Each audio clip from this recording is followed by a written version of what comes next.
दोस्तों, आप सभी का हमारे इस नए वीडियो में स्वागत है। आज हम इस वीडियो के माध्यम से जानेंगे कि हनुमान जी को क्यों पंचमुखी अवतार लेना पड़ा और हनुमान जी ने कैसे अहिरावण और महिरावण का वध किया। लंका में महाबलशाली मेघनाद के साथ बड़ा ही भीषण युद्ध चला। अंततः मेघनाद लक्ष्मण के द्वारा मारा गया। रावण, जो अब तक घमंड में चूर था, राम सेना से, खास तौर पर लक्ष्मण का पराक्रम सुनकर थोड़ा वो तनाव में आ गया था। रावण को कुछ दुखी देखकर रावण की मां कैकसी ने उसके पाताल में बसे दो भाइयों अहिरावण और महिरावण की याद दिलाई। रावण को याद आया कि ये दोनों तो उसके बचपन के मित्र रहे हैं। लंका का राजा बनने के बाद रावण को उनकी सुध ही नहीं रही थी। रावण ये भली भांति जानता था कि अहिरावण व महिरावण तंत्र मंत्र के महापंडित, जादू टोने के धनी और मां कामाक्षी के परम भक्त हैं। रावण ने उन्हें बुलावा भेजा और कहा कि वह अपने छल बल कौशल से श्री राम व लक्ष्मण का सफाया कर दे। ये बात दूतों के जरिए विभीषण को पता लग गई। युद्ध में अहिरावण व महिरावण जैसे परम मायावी के शामिल होने से विभीषण चिंता में पड़ गए। विभीषण को लगा कि भगवान श्री राम और लक्ष्मण की सुरक्षा व्यवस्था और कड़ी करनी पड़ेगी। इसके लिए उन्हें सबसे बेहतर लगा कि इसका जिम्मा वीर हनुमान जी को सौंप दिया जाए। साथ ही वे खुद भी निगरानी में लगे थे। राम लक्ष्मण की कुटिया लंका में सुवल पर्वत पर बनी थी। हनुमान जी ने भगवान श्री राम की कुटिया के चारों ओर एक सुरक्षा घेरा खींच दिया। कोई जादू टोना, तंत्र मंत्र का असर या मायावी राक्षस इसके भीतर नहीं घुस सकता था। अहिरावण और महिरावण श्री राम और लक्ष्मण को मारने उनकी कुटिया तक पहुंचे, पर इस सुरक्षा घेरे के आगे उनकी एक न चली। वे असफल रहे। ऐसे में उन्होंने एक चाल चली। महिरावण विभीषण का रूप धर के कुटिया में घुस गया। राम व लक्ष्मण पत्थर की सपाट शिलाओं पर गहरी नींद में सो रहे थे। दोनों राक्षसों ने बिना आहट के शिला समेत दोनों भाइयों को उठा लिया और अपने निवास स्थान पाताल की ओर लेकर चल दिए। विभीषण लगातार सतर्क थे। उन्हें कुछ देर में ही पता चल गया कि कोई अनहोनी घट चुकी है। विभीषण को महिरावण पर शक था। उन्हें राम लक्ष्मण की जान की चिंता सताने लगी। विभीषण ने हनुमान जी को महिरावण के बारे में बताते हुए कहा कि वे उसका पीछा करें। लंका में अपने रूप में घूमना राम भक्त हनुमान के लिए ठीक न था। उन्होंने पक्षी का रूप धारण कर लिया और पक्षी के रूप में ही निकुंभला नगर पहुंच गए। निकुंभला नगरी में पक्षी रूप धरे हनुमान जी ने कबूतर और कबूतरी को आपस में बातचीत करते सुना। कबूतर कबूतरी से कह रहा था कि अब रावण की जीत पक्की है। अहिरावण व महिरावण राम लक्ष्मण को पाताल लोक में जाकर बलि चढ़ा देंगे और सारा युद्ध समाप्त हो जाएगा। कबूतर की बातों से ही बजरंग बली को पता चला कि दोनों राक्षस श्री राम व लक्ष्मण को सोते हुए ही उठाकर कामाक्षी देवी को बलि चढ़ाने के लिए पाताल लोक ले गए हैं। हनुमान जी यह सब सुनकर तुरंत वहां पाताल लोक पहुंचे। हनुमान जी को प्रवेश द्वार पर एक अद्भुत पहरेदार मिला, जिसका आधा शरीर वानर का और आधा शरीर मछली का था। उसने हनुमान जी को पाताल में प्रवेश करने से रोक दिया। द्वारपाल हनुमान जी से बोला कि मुझको परास्त किए बिना तुम्हारा भीतर जाना असंभव है। दोनों में लड़ाई ठन गई। हनुमान जी की आशा के विपरीत यह बड़ा ही बलशाली और कुशल योद्धा निकला। दोनों में बहुत भयंकर युद्ध हुआ, परंतु वह हनुमान जी के सामने ज्यादा देर तक टिक नहीं पाया। आखिरकार हनुमान जी ने उसे हरा दिया। लेकिन हनुमान जी उस द्वारपाल की प्रशंसा करने से खुद को रोक न पाए। हनुमान जी ने उस वीर से पूछा कि है वीर, तुम अपना परिचय दो, तुम कौन हो? तो उस वीर ने उत्तर दिया, मैं हनुमान जी का पुत्र हूँ और एक मछली से पैदा हुआ हूँ। मेरा नाम मकरध्वज है। हनुमान जी ने जब ये सुना तो वह आश्चर्य में पड़ गए और हनुमान जी ने कहा, हनुमान तो बाल ब्रह्मचारी हैं। तब मकरध्वज ने कहा, लंका दहन करने के बाद हनुमान जी जब समुद्र में अपनी अग्नि शांत करने पहुंचे थे, तब उनके शरीर से पसीने के रूप में तेज गिरा। उस समय मेरी मां ने आहार के लिए मुख खोला था। वही तेज मेरी माता ने अपने मुख में ले लिया और गर्भवती हो गई। उसी से मेरा जन्म हुआ। हनुमान जी ने जब ये सुना तो मकरध्वज को बताया कि मैं ही हनुमान हूँ। मकरध्वज ने हनुमान जी के चरण स्पर्श किए और हनुमान जी ने भी अपने बेटे को गले लगा लिया और वहां आने का पूरा कारण बताया। मकरध्वज ने हनुमान को बताया कि कुछ ही देर में राक्षस बलि के लिए आने वाले हैं। बेहतर होगा कि आप रूप बदलकर कामाक्षी के मंदिर में जाकर बैठ जाएं और उसको सारी पूजा झरोखे से करने को कहें। हनुमान जी ने पहले मधुमक्खी का रूप धरा और मां कामाक्षी के मंदिर में पहुंच गए। हनुमान जी ने मां कामाक्षी को प्रणाम कर सफलता की कामना की और फिर पूछा, हे मां, क्या आप वास्तव में श्री राम जी और लक्ष्मण जी की बलि चाहती है? हनुमान जी के इस प्रश्न पर मां कामाक्षी ने उत्तर दिया कि नहीं, मैं तो दुष्ट अहिरावण व महिरावण की बलि चाहती हूँ। ये दोनों मेरे भक्त हैं, लेकिन अधर्मी और अत्याचारी भी है। मंदिर में 5 दिए जल रहे थे। वे सभी अलग अलग दिशाओं और स्थान पर रखे हुए थे। मां ने कहा, ये दीप अहिरावण ने मेरी प्रसन्नता के लिए जलाए हैं। जिस दिन ये एक साथ बुझा दिए जा सकेंगे, उस दिन उसका अंत सुनिश्चित हो सकेगा। इस बीच गाजे बाजे का शोर सुनाई देने लगा। अहिरावण महिरावण बलि चढ़ाने के लिए आ रहे थे। हनुमान जी ने तब मां कामाक्षी का रूप धारण कर लिया। जब अहिरावण और महिरावण मंदिर में प्रवेश करने ही वाले थे, तभी हनुमान जी बोले, मैं कामाक्षी देवी हूं और आज मेरी पूजा झरोखे से करो। झरोखे से पूजा आरंभ हुई। ढेर सारा चढ़ावा मां कामाक्षी को झरोखे से चढ़ाया जाने लगा। अंत में बलि के रूप में राम लक्ष्मण को भी उसी से डाला गया। दोनों बेहोश थे।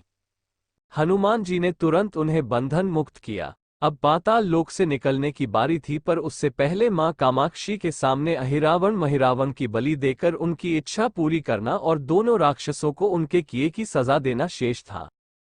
अब हनुमान जी ने मकरध्वज को कहा कि वो अचेत अवस्था में लेटे हुए भगवान राम और लक्ष्मण का खास ख्याल रखे, और हनुमान जी ने दोनों राक्षसों के खिलाफ युद्ध छेड़ दिया।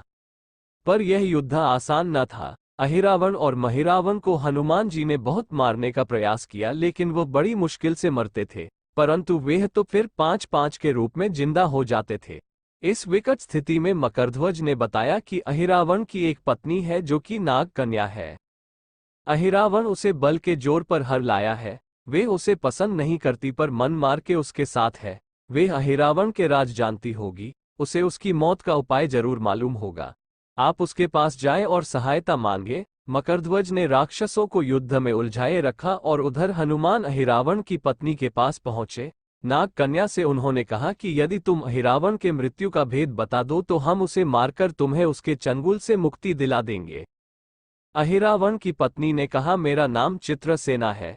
मैं भगवान विष्णु की भक्त हूँ। मेरे रूप पर अहिरावण मर मिटा और मेरा अपहरण कर यहाँ कैद किए हुए है, पर मैं उसे नहीं चाहती। लेकिन मैं अहिरावण का भेद तभी बताऊंगी जब मेरी एक इच्छा पूरी की जाएगी। हनुमान जी ने अहिरावण की पत्नी नाग कन्या चित्रसेना से पूछा कि आप अहिरावण की मृत्यु का रहस्य बताने के बदले में क्या चाहती हैं? आप मुझसे अपनी शर्त बताएं, मैं उसे जरूर मानूंगा। चित्रसेना ने कहा, दुर्भाग्य से अहिरावण जैसा असुर मुझे हर लाया। इससे मेरा जीवन खराब हो गया। मैं अपने दुर्भाग्य को सौभाग्य में बदलना चाहती हूँ। आप अगर मेरा विवाह श्री राम से कराने का वचन दे तो मैं अहिरावण के वध का रहस्य बताऊंगी। हनुमान जी सोच में पड़ गए। भगवान श्री राम तो एक पत्नी निष्ठ हैं। अपनी धर्म पत्नी देवी सीता को मुक्त कराने के लिए असुरों से युद्ध कर रहे हैं। वे किसी और से विवाह की बात तो कभी न स्वीकारेंगे। मैं कैसे वचन दे सकता हूँ? फिर सोचने लगे कि यदि समय पर उचित निर्णय न लिया तो स्वामी के प्राण संकट से कैसे बचाऊंगा। असमंजस की स्थिति में बेचैन हनुमान जी ने ऐसी राह निकाली कि सांप भी मर जाए और लाठी भी न टूटे। हनुमान जी बोले, तुम्हारी शर्त स्वीकार है, पर हमारी भी एक शर्त है। यह विवाह तभी होगा जब तुम्हारे साथ भगवान राम जिस पलंग पर आसीन होंगे वो सही सलामत रहना चाहिए। यदि वह टूटा तो इसे अपशकुन मानकर वचन से पीछे हट जाऊंगा। जब महाकाय अहिरावण के बैठने से पलंग नहीं टूटता तो भला श्रीराम के बैठने से कैसे टूटेगा? ये सोचकर चित्रसेना तैयार हो गई। उसने अहिरावण समेत सभी राक्षसों के अंत का सारा भेद बता दिया। चित्रसेना ने कहा, दोनों राक्षसों के बचपन की बात है। इन दोनों के कुछ शरारती राक्षस मित्रों ने कहीं से भौरी को पकड़ लिया था। मनोरंजन के लिए वो उस भौरी को कांटों से छेड़ रहे थे।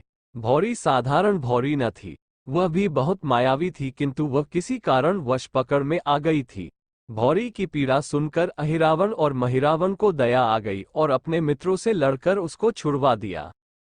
मायावी भौरी का पति भी अपनी पत्नी की पीड़ा सुनकर आया था। अपनी पत्नी की मुक्ति से प्रसन्न होकर उस भौरे ने वचन दिया था कि तुम्हारे उपकार का बदला हम सभी भौरे जाति मिलकर चुकाएंगे। ये भौरे अधिकतर उसके शयन कक्ष के पास रहते हैं। ये सब बड़ी भारी संख्या में हैं। दोनों राक्षसों को जब भी मारने का प्रयास हुआ है, ये भौरे उनके मुख में अमृत की एक बूंद डाल देते हैं। उस अमृत के कारण ये दोनों राक्षस मरकर भी फिर जिंदा हो जाते हैं। इनके कई कई रूप उस अमृत के कारण हैं। इनको जितनी बार जीवन दिया गया इनके उतने ही नए रूप बन गए हैं। इसलिए पहले आपको इन भौरों को खत्म करना पड़ेगा। हनुमान जी रहस्य जानकर लौटे। मकरध्वज ने अहिरावण को युद्ध में उलझा रखा था। हनुमान जी ने भौरों का खात्मा शुरू कर दिया। आखिर वह हनुमान जी के सामने कहाँ तक टिकते। जब सारे भौरे खत्म हो गए और केवल एक ही बचा तो वो हनुमान जी के चरणों में गिर गया। उसने हनुमान जी से अपने प्राण रक्षा की याचना की। हनुमान जी ने क्षमा करते हुए उसको एक काम सौंपा। हनुमान जी बोले, मैं तुम्हें प्राण दान देता हूं, पर इस शर्त पर कि तुम यहां से तुरंत चले जाओगे और अहिरावण की पत्नी के पलंग की पार्टी में घुसकर जल्दी से जल्दी उसको पूरी तरह से खोखला बना दोगे। भौरा तत्काल चित्रसेना के पलंग की पार्टी में घुसने के लिए प्रस्थान कर गया। इधर अहिरावण और महिरावण को अपने चमत्कार के लुप्त होने से बहुत अचरज हुआ, पर उन्होंने मायावी युद्ध जारी रखा। हनुमान जी और मकरध्वज के हाथों अहिरावण और महिरावण का अंत नहीं हो पा रहा था। ये देखकर हनुमान जी कुछ चिंतित हुए। फिर उनको कामाक्षी देवी का वचन याद आया। देवी ने कहा था कि अहिरावण की सिद्धि है कि जब पांचों दीपक एक साथ बूझेंगे तभी वे नए नए रूप लेने में असमर्थ होंगे और उनका वध हो सकेगा। हनुमान जी ने तत्काल पंचमुखी रूप धारण कर लिया। उत्तर दिशा में वराह मुख, दक्षिण दिशा में नरसिंह मुख, पश्चिम में गरुड़ मुख, आकाश की ओर हयग्रीव मुख और पूर्व दिशा में हनुमान मुख। उसके बाद हनुमान जी ने अपने पांचों मुख से एक साथ पांचों दीपक बुझा दिए। अब उनके लंबे समय तक जिंदा रहने की सारी आशाएं समाप्त हो गई। हनुमान जी और मकरध्वज के हाथों दोनों राक्षस मारे गए। इस तरह से अहिरावण और महिरावण वध हुआ। इसके बाद उन्होंने श्री राम और लक्ष्मण की मूर्छा दूर करने के उपाय किए। दोनों भाई होश में आ गए। चित्रसेना भी वहां आ गई। हनुमान जी ने कहा, प्रभो, अब आप अहिरावण और महिरावण के छल और बंधन से मुक्त हुए, पर इसके लिए हमें इस नाग कन्या की सहायता लेनी पड़ी थी। अहिरावण इसको बलपूर्वक उठा लाया था। वह आपसे विवाह करना चाहती है। कृपया उससे विवाह कर अपने साथ ले चलें, इससे उसे भी मुक्ति मिलेगी। श्री राम हनुमान जी की बात सुनकर चकराए। इससे पहले वो कुछ कह पाते हनुमान जी ने कहा, भगवान, आप तो मुक्तिदाता हैं। अहिरावण को मारने का भेद इसी ने बताया है। इसके बिना हम उसे मारकर आपको बचाने में सफल न हो पाते।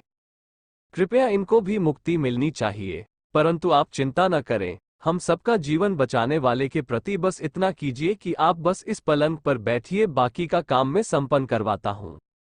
हनुमान जी इतनी तेजी से सारे काम करते जा रहे थे कि श्री राम जी और लक्ष्मण जी चिंता में पड़ गए। वह कोई कदम उठाते कि तब तक हनुमान जी ने भगवान राम की बाह पकड़ ली। हनुमान जी ने भावावेश में प्रभु श्री राम की बाह पकड़कर चित्रसेना के उस सजे धजे उस विशाल पलंग पर बिठा दिया। श्री राम कुछ समझ पाते कि तभी पलंग की खोखली पाटी चरमराकर टूट गई। पलंग धराशाही हो गया। चित्रसेना भी जमीन पर आ गिरी। हनुमान जी हंस पड़े और फिर चित्रसेना से बोले, अब तुम्हारी शर्त तो पूरी हुई नहीं, इसलिए यह विवाह नहीं हो सकता। तुम मुक्त हो और हम तुम्हें तुम्हारे लोग भेजने का प्रबंध करते हैं। चित्रसेना समझ गई कि उसके साथ छल हुआ है। उसने कहा कि उसके साथ छल हुआ है। मर्यादा पुरुषोत्तम के सेवक उनके सामने किसी के साथ छल करे, ये तो बहुत अनुचित है। मैं हनुमान को श्राप दूंगी। चित्रसेना हनुमान जी को श्राप देने ही जा रही थी कि श्री राम का सम्मोहन भंग हुआ। वह इस पूरे नाटक को समझ गए। उन्होंने चित्रसेना को समझाया, मैंने एक पत्नी धर्म से बंधे होने का संकल्प लिया है, इसलिए हनुमान जी को ये करना पड़ा। उन्हें क्षमा कर दो। क्रोधित चित्रसेना तो उनसे विवाह की जिद पकड़े बैठी थी। श्री राम ने कहा, मैं जब द्वापर में श्री कृष्ण अवतार लूंगा तब तुम्हें सत्यभामा के रूप में अपनी पटरानी बनाऊंगा। इससे वह मान गई। हनुमान जी ने चित्रसेना को उसके पिता के पास पहुंचा दिया। अहिरावण और महिरावण के वध के बाद श्री राम जी ने मकरध्वज को पाताल लोक का राजा बना दिया और हनुमान जी श्री राम और लक्ष्मण सहित वापस लंका में सुवल पर्वत पर लौट आए।